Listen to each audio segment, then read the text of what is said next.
I didn't plan to fall for Paris. The kid was all in from the start. French in school, croissants, the Eiffel Tower. But me, I figured it would be a nice stop, maybe a little overrated. Turns out, I was wrong.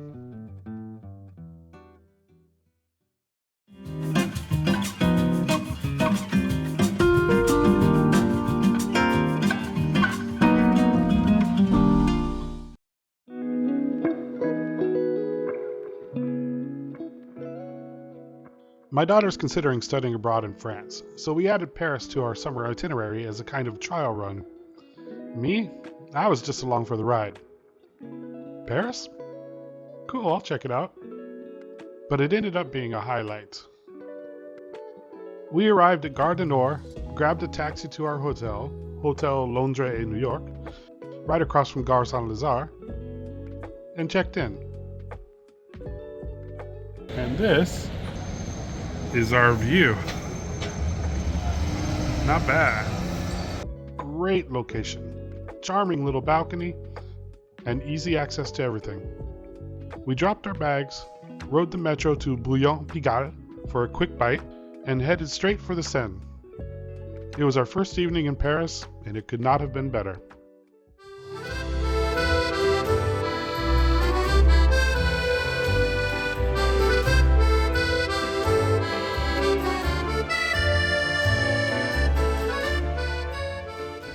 It was one of those evenings that feels almost scripted. Perfect weather, soft evening light.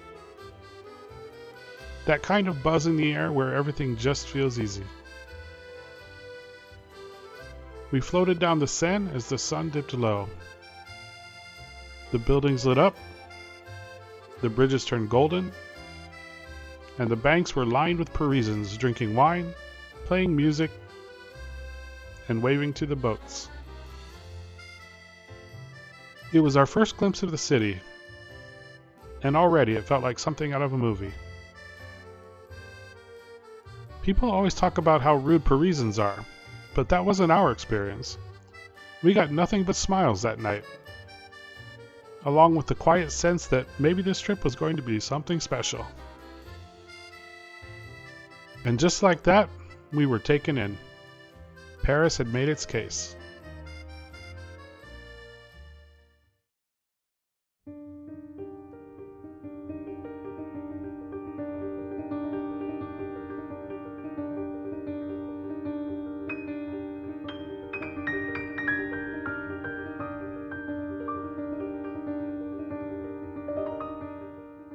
Inside the Louvre, everything slows down, because it has to.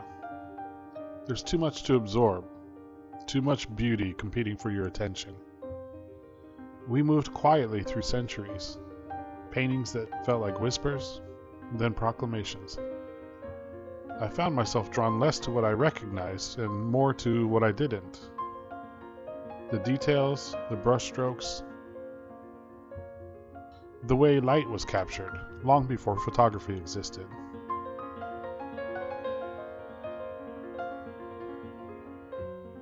Of course, we visited the Mona Lisa. We arrived early. No elbowing, no chaos. Just a clean, unhurried view. I got myself my obligatory selfie. Box checked. But it was the sculptures that really got to me. Marble transformed into skin, into fabric, into motion. Psyche and Cupid. Winged Victory. Venus to Milo. They didn't just show form, they showed feeling. Desire, grief, triumph. Timeless and yet still breathing somehow. If the paintings made me think, the sculptures made me feel.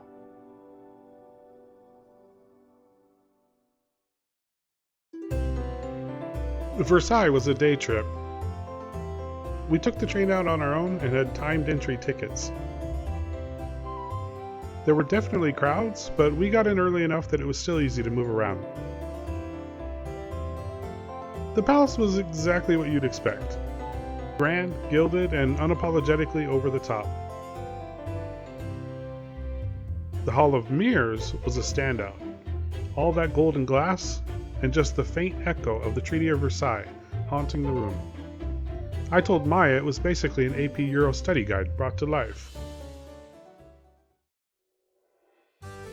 Outside, we rented a cart and zipped through the gardens, which...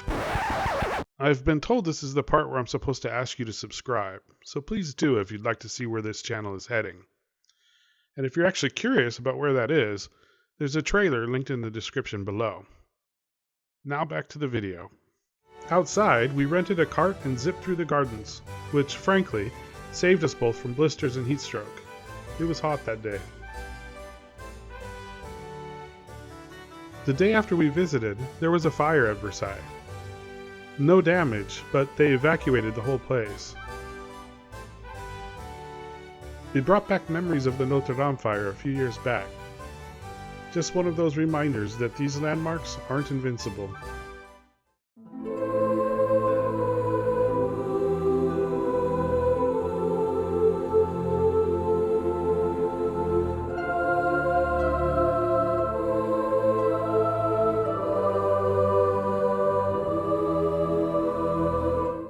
Notre Dame still had some scaffolding and fencing up when we visited. We couldn't go inside. We just walked the perimeter and took it in from the outside. Even so, it was striking.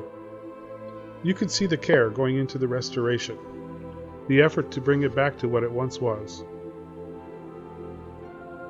Not far away, Sainte-Georges completely caught us off guard. From the street, it doesn't look like much, but once you step inside, wall-to-wall stained glass. It's like standing inside a kaleidoscope. Easily one of the most beautiful interiors we have seen. Not just on this trip, but in our lives.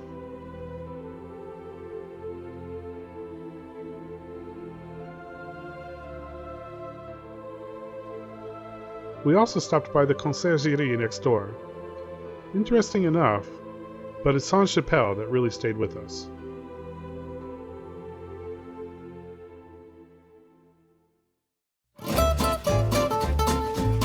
A lot of our time in Paris was just spent walking, wandering from one neighborhood to the next, getting a little lost, stopping wherever looked interesting.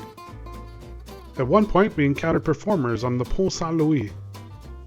Yet another welcome to Paris moment.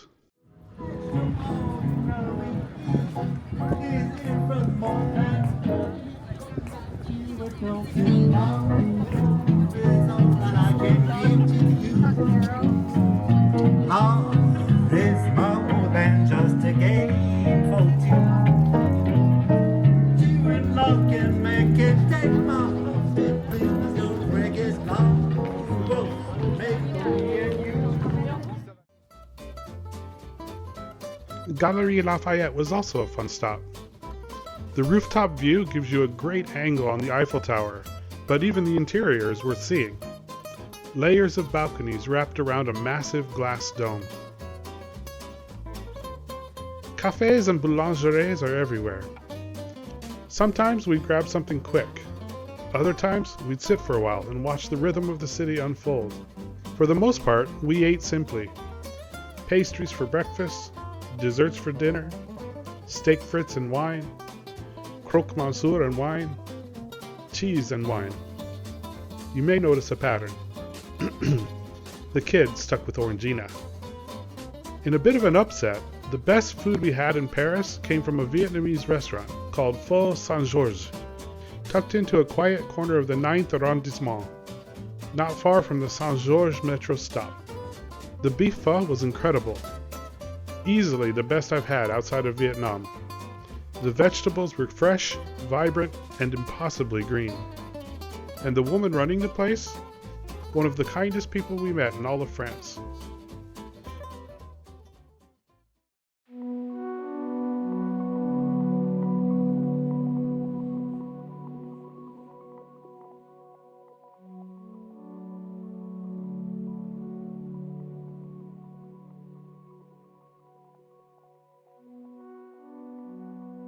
Seeing your favorite artist's work in person does something to you. Monet has always spoken to me. His paintings' colors and light capture stillness without losing motion. So standing in the Musée de l'Orangerie, surrounded on all sides by the water lilies, was surreal. It was also, unfortunately, the most crowded place we visited. Wall-to-wall people, cell phones raised high. It dulled the moment for a second, but only for a second. The scale of the work, the tranquility it holds, it cuts through everything.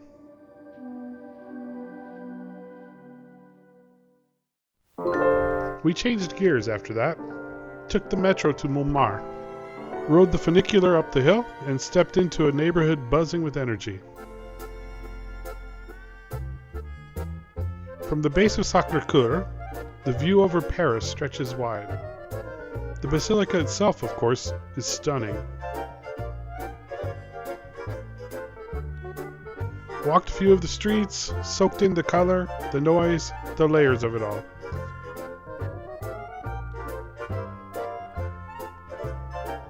And just when we thought we'd seen it all, we ran into this guy. So, Paris. I arrived in Paris not with high expectations, just expectations. I understood the reasons people fall in love with the place. I just couldn't relate to them. That changed in 6 days. History is out in the open.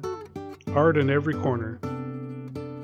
And there's this certain cringe alert, je ne sais quoi.